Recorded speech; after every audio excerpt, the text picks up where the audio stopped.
صحبت اللہ والوں کی، صحبت اللہ والوں کی۔ الحمدللہ رب العالمین والعاقبۃ للمتقین والصلاۃ والسلام علی سید المرسلین، اما بعد۔ قال اللہ تبارک و تعالی فی کلامہ المجید، اعوذ باللہ من الشیطان الرجیم، بسم اللہ الرحمن الرحیم۔ یا ایھا الذین آمنوا کتب علیکم الصیام کما کتب علی الذین من قبلکم لعلکم تتقون۔ صدق اللہ العظیم۔ وعن سلمان قال خطبنا رسول اللہ صلی اللہ علیہ وسلم فی یوم من اخیر شعبان، قال ایھا الناس قد اظلکم شہر عظیم مبارک، شہر فیہ لیلۃ خیر من الف شہر، شہر جعل اللہ صیامہ فریضہ وجعل قیام لیلہ تطوعا، او کما قال علیہ الصلاۃ والسلام۔ محترم بزرگوں، عزیز ساتھیوں، گزشتہ ہفتے استقبال رمضان کے تعلق سے بات آئی تھی اور بتایا گیا تھا کہ ہم کو اور آپ کو اس مبارک مہینے کا استقبال کس طرح کرنا ہے۔ عرض کیا گیا تھا کہ جیسا عظیم مہمان ہوتا ہے اس کا استقبال اسی کے شایان شان کیا جاتا ہے۔ دنیا میں دنیاوی امور کے تعلق سے استقبال کے دو طریقے ہیں۔ تو ایک طریقہ وہی جو ذکر ہوا کہ جیسا عظیم آدمی ہوگا اس کے استقبال کی تیاری ویسے ہی کی جاتی ہے، اور دوسرا طریقہ استقبال کا یہ ہوتا ہے کہ جیسا مہمان ہوتا ہے اسی کی شکل و صورت اختیار کی جاتی ہے، اسی کی مشابہت اختیار کی جاتی ہے۔ مثال کے طور پر کوئی بڑے عالم دین آپ کے یہاں آویں تو آپ میں سے اکثر افراد کرتا پاجامہ ٹوپی پہن کر استقبال کریں گے، ان کا ٹوپی ضرور چڑھا لیتے، چونکہ اگلا جو آ رہا ہے وہ ٹوپی پگڑی کے ساتھ ہے، بزرگ ہے، عالم دین ہے، تو اس کا اکرام اور اس کا استقبال اسی جیسا لباس پہن کر کے کیا جاتا ہے۔ اب تو دیکھتے ہیں باراتیوں میں شادی بیاہ کے موقع پر دلہا جیسے پگڑی باندھے رہتا ہے، تمام باراتی اور تمام شرارتی جتنے ہوتے ہیں سب اسی ٹائپ کی پگڑی پہنے رہتے ہیں۔ یہ دوسری شکل جو ہے استقبال کی، جس میں مہمان کی مشابہت اختیار کی جاتی ہے۔ اللہ کے رسول صلی اللہ علیہ وسلم کی سیرت، صحابہ کرام کی سیرت کے مطالعے سے پتہ چلتا یہی ہے کہ چونکہ رمضان المبارک کا جو مہینہ آ رہا ہے وہ روزے کا مہینہ ہے، وہ صدقہ و خیرات کرنے کا مہینہ ہے، تو شعبان کے مہینے میں جناب نبی کریم صلی اللہ علیہ وسلم رمضان المبارک والی مشابہت اختیار کرتے تھے۔ صحابہ کرام رمضان المبارک والی مشابہت اختیار کرتے تھے تاکہ جو مہمان ہے اس سے ہمارا جسمانی روحانی قرب اور تعلق پیدا ہو جائے، انسیت پیدا ہو جائے، تاکہ جیسے ہی رمضان شروع ہو اس کا کوئی لمحہ ہم سے ضائع نہ ہو۔ میں نے کہا تھا کہ رجب ہی سے آپ صلی اللہ علیہ وسلم رمضان کی عظمتوں برکتوں کا چرچا کیا کرتے تھے، دعائیں مانگا کرتے تھے کہ ہمارے رجب میں برکت دیجیے، ہمارے شعبان میں برکت دیجیے، اور ہم کو اتنی مہلت مل جائے کہ ہم رمضان المبارک کا مہینہ پا سکیں، اس کے روزے رکھ سکیں۔ یہ آپ دعائیں مانگا کرتے تھے۔ تو آپ دعا صرف اپنے لیے نہیں مانگتے تھے، بلکہ آپ کی دعا امت کے تعلیم کے لیے بھی ہوا کرتی تھی کہ ہم کو اور آپ کو بھی اسی طرح دعا مانگنا ہے جس طرح نبی کریم صلی اللہ علیہ وسلم رمضان کی آمد کے پیش نظر دعا مانگا کرتے تھے اللہ تبارک و تعالیٰ سے۔ آپ نے ایک موقع پر آنے والے مہمان ہی کے تعلق سے، ماہ رمضان ہی کے تعلق سے صحابہ کرام کے اندر ولولہ، امنگ، آرزو، تمنا، چاہت، شوق اور رغبت پیدا کرنے کے لیے آپ نے ایک موقع پر ارشاد فرمایا تھا، اسی ٹائپ کا موقع تھا، رمضان کی آمد تھی، آپ نے ارشاد فرمایا تھا ماذا یستقبلکم وماذا تستقبلون، کہ اے لوگوں بتاؤ کون آ رہا ہے، کیا آ رہا ہے، کون تمہاری طرف آ رہا ہے اور کس کی طرف تم جا رہے ہو، کون تمہارا استقبال کر رہا ہے، تم کس کا استقبال کر رہے ہو۔ یہ شوق اور جذبے کو برانگیختہ کرنے والا، ابھارنے والا جملہ ہے۔ یہ اسی ٹائپ کا جملہ ہے کہ جیسے کوئی بڑی شخصیت ہمارے یہاں آوے تو ہم بچوں کے سامنے کہتے ہیں کہ کون آ رہا ہے پتہ ہے، تاکہ بچے کے اندر بھی اس شخصیت کے تعلق سے اکرام کا جذبہ پیدا ہو جائے۔ تو اسی جذبے کو ابھارتے ہوئے آپ صلی اللہ علیہ وسلم نے کہا کہ تم کس کا استقبال کر رہے ہو، کون تمہارا استقبال کر رہا ہے، کون تمہاری طرف آ رہا ہے، کس طرف تم جا رہے ہو۔ صحابہ کرام نے کہا کہ اللہ کے رسول، کیا کوئی آیت نازل ہوئی ہے، کوئی حکم نازل ہوا ہے، یا کوئی حادثہ ایسا ہوا ہے، دشمن حملہ کرنے والا ہے؟ اللہ کے رسول صلی اللہ علیہ وسلم نے فرمایا نہیں، نہ کوئی ایسا حکم نازل ہوا ہے اور نہ ہی کوئی دشمن حملہ کرنے والا ہے، بلکہ بات یہ ہے کہ ایک بڑا مہمان، عظیم مہمان ماہ صیام آ رہا ہے، برکت والا مہینہ آ رہا ہے۔ تو آپ صلی اللہ علیہ وسلم کے یہ جملے صحابہ کرام رضی اللہ تعالی علیہم اجمعین اور پوری امت کے اندر بیداری پیدا کرنے کے لیے اور پوری امت کے اندر لگن اور شوق اور جذبہ پیدا کرنے کے لیے اس طرح کے جملے آپ نے ارشاد فرمائے تھے۔ مشہور حدیث ہے جس کے چند جملے میں نے آپ کے سامنے پڑھے ہیں، اور یہ حدیث آپ ہر سال سنتے ہیں۔ فضائل اعمال کے اندر شیخ نے نقل کیا ہے اس حدیث کو، اور شروع ہی میں یہ حدیث ہے، جہاں سے فضائل رمضان شروع ہوتا ہے وہیں یہ حدیث ہے۔ جو لوگ فضائل اعمال میں پابندی سے بیٹھتے ہیں وہ رمضان المبارک میں اس مشہور لمبی حدیث جو حضرت سلمان فارسی رضی اللہ تعالیٰ عنہ کی روایت سے ہے اس کو سنتے ہیں۔ آپ صلی اللہ علیہ وسلم نے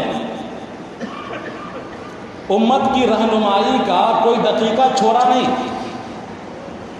امت کی کب کیا رہنمائی کی جائے، کیسے رہنمائی کی جائے، دین کے تمام گوشے واضح کر دیے۔ آپ کا معمول تھا کہ پہلے ٹاسک دے دیا کرتے تھے۔ تو یہ جو حدیث جس کے ٹکڑے میں نے پڑھے ہیں آپ کے سامنے، اس حدیث کے بارے میں آتا ہے کہ آپ صلی اللہ علیہ وسلم نے یہ حدیث رمضان المبارک کی آمد سے ایک دن قبل یا 2 دن قبل 29 شعبان المعظم کو آپ صلی اللہ علیہ وسلم نے ارشاد فرمایا۔ حضرت سلمان راوی ہیں، بیان کرتے ہیں کہ آپ صلی اللہ علیہ وسلم نے 29ویں شعبان کو ہم میں خطبہ دیا۔ ہمارے بیچ آپ نے واعظ کہا، ہمارے بیچ آپ نے تقریر کی، اور اس میں رمضان المبارک کے برکتوں، رحمتوں، اس کے انعامات، اللہ تبارک و تعالیٰ کی الطاف و عنایات، اور اس میں کیا کیا کام کرنے ہیں، ان تمام کا ذکر آپ صلی اللہ علیہ وسلم نے کیا اس حدیث میں۔ سب سے پہلا جملہ ہے کہ قد اذلکم شہر عظیم مبارک، کہ اے لوگو تم پر ایک عظیم مہینہ اور بابرکت مہینہ آ رہا ہے، سایہ فگن ہو رہا ہے۔ آنا دو طرح سے ہوتا ہے، ایک آنا ہوا ہے اور چلا گیا، دنیا میں ہر کوئی آتا ہے اور چلا جاتا ہے، لیکن بعض کا آنا ایسا ہوتا ہے کہ وہ چھا جاتا ہے۔ کہتے ہیں کہ فلاں آیا اور چھا گیا۔ تو آپ صلی اللہ علیہ وسلم نے جو تعبیر اختیار کی، آنے جانے والی تعبیر اختیار نہیں کی، بلکہ آپ نے جو تعبیر اختیار کی وہ تعبیر یہ تھی کہ آیا اور چھا گیا۔ اذل، اس کے معنی آئے سایہ فگن ہو گیا، چھا گیا دل پر۔ تو قد اذلکم شہر عظیم، کیا ہے لوگو تم پر عظیم مہینہ اور برکت والا مہینہ سایہ فگن ہو گیا۔ 29ویں شعبان ہے، رمضان شروع نہیں ہوا ہے، لیکن اس طرح کی تعبیر ہم اور آپ بھی استعمال کرتے ہیں کہ کوئی چیز ایسی ہو جس کا آئندہ ہونا یقینی ہو۔ فرض کیجئے کوئی آدمی ہم سے پیسہ مانگے کہ آپ ہم کو قرض دیجئے 20,000 روپیہ، 1,00,000 روپیہ قرض دیجئے، اب وہ ہمارا بڑا کلوز اور قریبی ہے، تو ہم نے ابھی دیا نہیں ہے، بسا اوقات ہم کہتے ہیں جانا دے دیا۔ کیا مطلب؟ میرا دینا یقینی ہے، اپنا کام کیجیے۔ تو ابھی 29ویں شعبان ہے، لیکن آپ صلی اللہ علیہ وسلم نے جو تعبیر اختیار کیا، ماضی کا کی تعبیر اختیار کیا، یعنی برکت والا مہینہ کا آنا یقینی ہے۔ تو قد اذلکم شہر عظیم مبارک، کیا لوگوں تم پر برکت والا مہینہ، عظمت والا مہینہ آ رہا ہے، سایہ فگن ہو گیا ہے۔ اور آگے جتنے جملے ہیں ان تمام جملوں میں اسی برکت کی تشریح آپ صلی اللہ علیہ وسلم نے کی کہ وہ برکت کیا ہے۔ برکت جو ہوتی ہے دو طرح کی ہوتی ہے، ایک برکت ہوتی ہے مقدار کا بڑھ جانا جس کو کثرت کہتے ہیں، اور ایک برکت وہ ہوتی ہے کہ نفع کا بڑھ جانا۔ فرض کیجئے کہ اگر آپ کے پاس کوئی ایسی چیز ہے، فرض کیجئے آپ کے پاس کوئی ایسی چیز ہے جو ایک آدمی کے لیے گنجائش رکھتی ہے، لیکن گنجائش نکل کر کے 2 آدمی کے لیے وہ کافی ہو گئی، تو یہ کہا جائے گا کہ اس کے اندر برکت ہو گئی۔ ایک آدمی کا کھانا ہے، 2 آدمی آسودہ ہو کر کے کھا لیے، 3 آدمی آسودہ ہو کر کے کھا لیے، تو یہ کہا جائے گا کہ برکت ہے۔ تو آپ صلی اللہ علیہ وسلم نے برکت کا ذکر کیا اور برکت کی تشریح فرمائی آگے کہ شہر فیہ لیلۃ خیر من الف شہر، کہ یہ ایک ایسا مہینہ ہے جس کی برکت کا عالم یہ ہے، پورا مہینہ تو چھوڑو، اس کے اندر ایک رات ایسی ہے کہ جو رات ہزاروں مہینوں کی راتوں سے افضل ہے۔ پہلے کہا برکت والا مہینہ، اور اسی برکت کی تشریح چل رہی ہے آگے کہ پورے مہینے کی برکتوں کو تو چھوڑو، اس میں تو برکت ہے، رمضان المبارک میں ہر آن برکتیں ہیں، ہر آن رحمتیں ہیں، لیکن اس میں ایک رات ایسی ہے جو رات 1000 مہینوں کی راتوں سے افضل ہے، 1000 مہینوں سے افضل ہے۔ اور مہینہ جو ہوتا ہے کتنے دن کا ہوتا ہے؟ 30 دن 30 راتوں کا مہینہ ہوتا ہے۔ تو گویا کہ لیلۃ القدر جو کہ ایک رات ہوتی ہے، وہ رات 30,000 راتوں کے مقابلے میں اتنی برکت ہے رمضان المبارک میں۔ تو لیلۃ خیر من الف شہر، تو اس کے اندر ایک رات ہے جو رات 1000 مہینوں سے افضل ہے۔ آگے آپ صلی اللہ علیہ وسلم نے فرمایا کہ یہ مبارک مہینہ ایسا ہے کہ جس مہینے میں دن کی عبادت روزہ رکھنا اور رات کی اہم عبادت تراویح پڑھنا، دن کے روزے کو اللہ تعالیٰ نے فرض قرار دیا اور رات کی تراویح کو قرب کا ذریعہ بنا دیا، نفل بنا دیا، سنت بنا دیا، دو عبادتیں اس مہینے میں بڑھا دیے اللہ تبارک و تعالیٰ نے عام مہینوں کے مقابلے میں۔ عام مہینوں میں روزے نہیں ہیں، عام مہینوں میں تراویح نہیں ہے، لیکن رمضان میں اللہ تبارک و تعالیٰ نے دو عبادتیں بڑھا دی، گویا کہ آپ کی عبادت میں اللہ تعالیٰ نے برکت ڈال دی۔ آپ جو پورے سال عبادت کر رہے تھے اس عبادت کے اندر بڑھوتری ہو گئی، آپ روزہ بھی رکھ رہے ہیں، نماز بھی پڑھ رہے ہیں، اور نماز بھی 20 رکعت ایکسٹرا پڑھ رہے ہیں، عام دنوں کے مقابلے میں تراویح کی نماز پڑھ رہے ہیں جماعت کے ساتھ، یہ بھی برکت ہے۔ آگے آپ صلی اللہ علیہ وسلم نے فرمایا کہ یہ مہینہ ایسا عظیم مہینہ ہے کہ اس کی برکت کا یہ عالم کہ اگر تم ایک فرض ادا کرو گے تو 70 فرض کے برابر تم کو ثواب دیا جائے گا، یہ برکت۔ اور اگر تم نفل ادا کرو گے، سنتیں ادا کرو گے تو تم کو فرض کے برابر ثواب دیا جائے گا، یہ برکت۔ تو اللہ تبارک و تعالیٰ نے برکتوں سے مالا مال کیا کہ ہماری یہ عبادات جو چلتی تھی عام مہینوں میں اس کے ثواب کو اپنے خزانے سے بڑھا دیا اللہ تبارک و تعالیٰ نے، کہ ایک فرض ادا کرنے والا 70 فرض کا ثواب پائے اور ایک نفل ادا کرنے والا فرض کے برابر ثواب پائے، یہ برکت ہے۔ آپ صلی اللہ علیہ وسلم نے پھر ارشاد فرمایا کہ دیکھو یہ مہینہ صبر والا مہینہ ہے، روزہ رکھنا ہے، تپش کا موقع ہے، گرمی کا موقع ہے،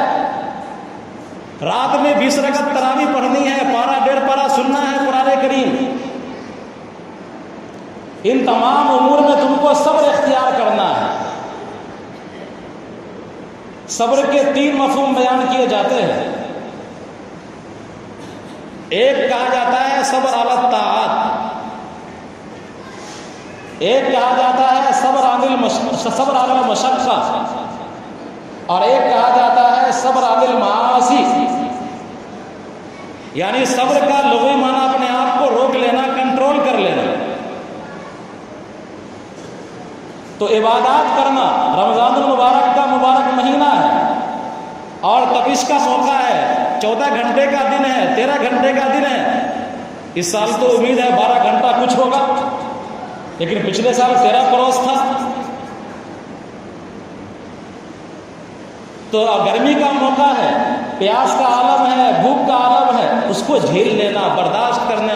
جزا فضا نہ کرنا، آؤ باویلا نہ کرنا، روزے کو نہ توڑنا، بچا لینا، روزے کو کنٹرول کر لینا اپنے آپ کو، یہ صبر ہے۔ گرمی کا موقع ہے، اب تو الیکٹرک کا زمانہ ہے، پنکھے نہیں ہیں، اور 20 رکعت تراویح امام کے پیچھے پڑھنی ہے کھڑے ہو کر کے، پسینہ ٹپک رہا ہے، اپنے آپ کو کنٹرول کر لینا ہے، بھاگنا نہیں ہے تراویح سے، روزے سے فرار اختیار نہیں کرنا ہے، گریز نہیں کرنا ہے۔ تو اس میں صبر کی ضرورت پڑے گی، تو یہ کہلاتا ہے صبر علی الطاعات، یعنی بندگی پر صبر کرنا، کہ بندگی کرنے میں، عبادات کرنے میں آپ کو جو جسمانی مشقت ہو اس کو جھیل لینا، یہ صبر کہلاتا ہے۔ ایک ہوتا ہے صبر علی المعاصی، گناہوں کو ترک کرنے میں بھی مشقت ہوتی ہے۔ ایک آدمی کسی چیز کا عادی ہے، گل، تمباکو، کھینی، بیڑی کا عادی ہے، اب رمضان المبارک کا مہینہ آ چکا ہے، پورے دن ان چیزوں سے اجتناب کرنا ہے، من نہیں چاہ رہا ہے، لیکن پھر بھی من کو منانا ہے، اپنے آپ کو کنٹرول کر لینا ہے۔ پورے سال گناہ کر رہا تھا، لیکن یہ مبارک مہینہ آ گیا، اپنے آپ کو کنٹرول کر لینا ہے، گناہوں سے روک لینا ہے، یہ کہلاتا ہے صبر علی المعاصی، گناہوں سے بچنے پر صبر۔ اور ایک ہوتا ہے مشقت پر صبر، وہ تو جانتے ہی ہیں آپ، کوئی حادثہ ہو جائے، کوئی پریشانی ہو جائے، کوئی مصیبت آ جائے تو اس موقع پر صبر کرنا، آہو باویلا نہ کرنا، جزا فضا نہ کرنا، یہ صبر کہلاتا ہے۔ تو اللہ کے رسول صلی اللہ علیہ وسلم نے اس مہینے کو کہا کہ یہ صبر کا مہینہ ہے، اور صبر کے بارے میں اللہ کا اصول یہ ہے، اللہ کی سنت یہ ہے کہ وَالصَّبْرُ ثَوَابُهُ الْجَنَّةُ، کہ صبر کا بدلہ اللہ تبارک و تعالی جنت کی شکل میں عطا کرتا ہے۔ لہذا ہم کو اس مبارک مہینے میں صبر کا دامن تھامے رہنا ہے۔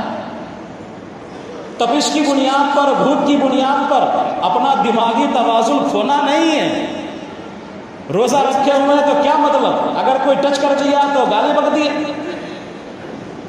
اگر کوئی کچھ کہہ دیا تو برا بھلا کہہ دیے، نہیں، ان تمام چیزوں سے اجتناب کرنا ہے، روکنا ہے اپنے آپ کو۔ وَالصَّبْرُ ثَوَابُهُ الْجَنَّةُ، اگر آپ نے رمضان المبارک میں صبر اختیار کر لیا، عبادات پر صبر کر لیا، معاصی سے بچنے میں صبر کر لیا، مشقتوں پر صبر کر لیا، تو اللہ تبارک و تعالی جنت عطا کرے گا۔ آگے فرمایا آپ صلی اللہ علیہ وسلم نے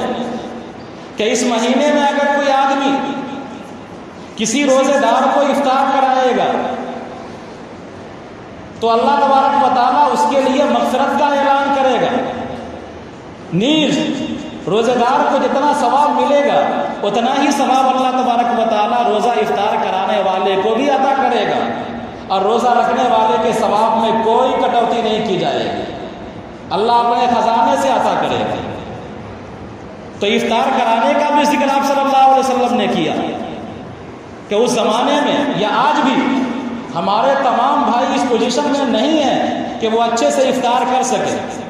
تو آپ صلی اللہ علیہ وسلم نے برانگیختہ کیا، آمادہ کیا کہ ایک دوسرے کو افطار کرایا کرو، اور اتنا بڑا ثواب ہے کہ تمہارے لیے مغفرت کا بھی اعلان ہو جائے گا، اور تمہارے لیے اللہ تبارک و تعالیٰ کی طرف سے اتنا بدلہ ملے گا جتنا روزہ رکھنے والے کو بدلہ دیا جاتا ہے۔ اس امت کا عمل رہا ہے ہمیشہ اس پر، اس امت کے علماء کا، صلح کا، دعات کا، صالحین کا، اور امت کے مخلصین کا، یہ امت بخیل نہیں ہے الحمدللہ مجموعی اعتبار سے۔ عربوں کا تو کیا کہنا، ہمارے ہندوستان کے اندر بھی الحمدللہ اللہ کا فضل ہے کہ لوگ اس پر عمل کرتے ہیں، کوشش کرتے ہیں کہ اپنے اڑوس پڑوس، اپنے قریبی رشتہ دار، غریب لوگ یا کوئی پردیسی مسافر آ گئے آپ کے یہاں تو کوشش کرتے ہیں کہ لوگ ان کا استقبال کریں، ان کو اپنے دسترخوان پر لائیں، افطار کرائیں۔ تو روزہ افطار کرانے والے کو اللہ تبارک و تعالیٰ روزہ رکھنے کے برابر اجر عطا فرماتا ہے۔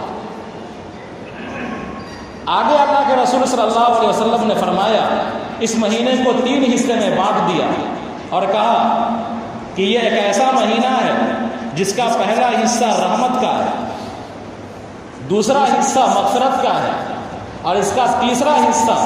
آگ سے چھٹکارے کا ہے، نجات کا ہے۔ یعنی اللہ تبارک و تعالیٰ پہلے عشرے میں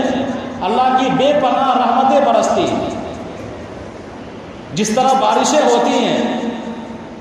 اور جو کوئی باہر ہوتا ہے بارش میں بھیگ جاتا ہے،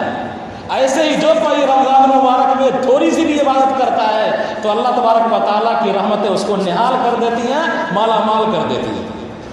لیکن اگر کوئی ناقدرہ ہو، وہ روزہ ہی نہیں رکھے، وہ تراویح ہی نہیں پڑھے، رمضان المبارک کی اوقات کو لیڈو اور گلی ڈنڈا یا بیٹ بلہ یا اسی طرح کیرم بورڈ یا اسی طرح شطرنج، اب تو المیہ یہ ہے، ہم مسلمانوں کا المیہ یہ ہوا ہے